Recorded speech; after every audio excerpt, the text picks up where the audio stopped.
If you've ever set a goal you genuinely cared about, posting consistently, growing a channel, finishing projects, and still couldn't follow through, then this video might help you realize why. Because what a lot of people with ADHD don't realize is that there is actually something that needs to exist underneath a goal for it to work. Let me explain. If you're like me and you've obsessively watched hundreds of productivity videos just to understand how to be more efficient and productive, then you've probably heard this very famous quote by James Clear.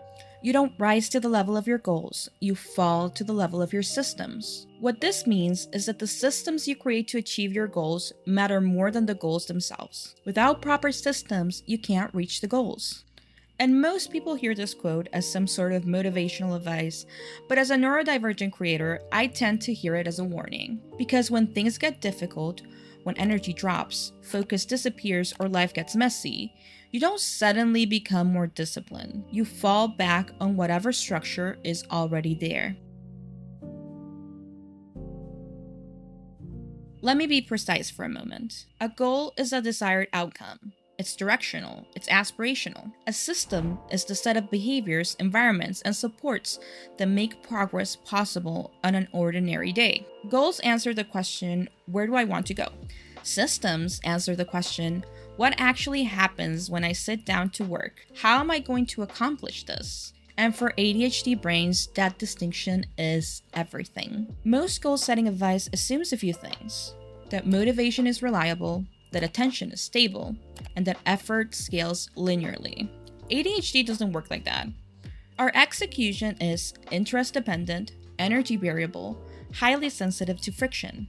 So when your plan relies on just doing it daily, pushing through resistance, staying consistent no matter what, the system is going to collapse the moment your brain doesn't cooperate. And instead of questioning the structure, we internalize it as a character flaw. So what do these systems actually do? This is the part that often gets misunderstood. Systems are not about control. They're not about optimization. They're not about squeezing more output from yourself. A proper system's real job is execution support. It reduces the number of decisions you have to make. It lowers the level of energy you need to start a task or habit. It gives you something to fall back on when motivation isn't available.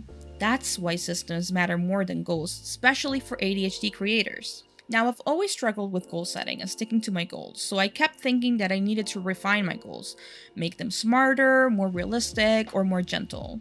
But nothing really changed until I stopped asking, how do I reach this outcome?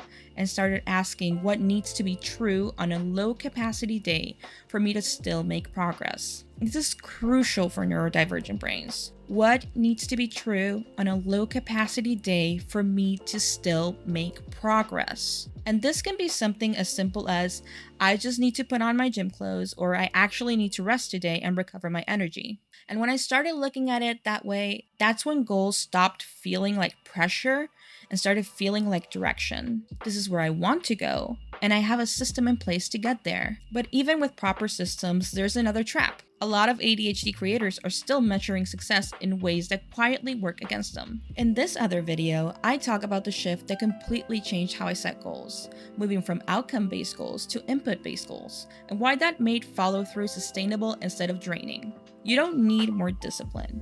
You need structures that assume your brain will be inconsistent and support you anyway. And if you're curious about some systems I've used to help me reach my goals, I will be making more videos about the different systems I created specifically to work with ADHD brains in mind. I'll see you in the next video, Neggies.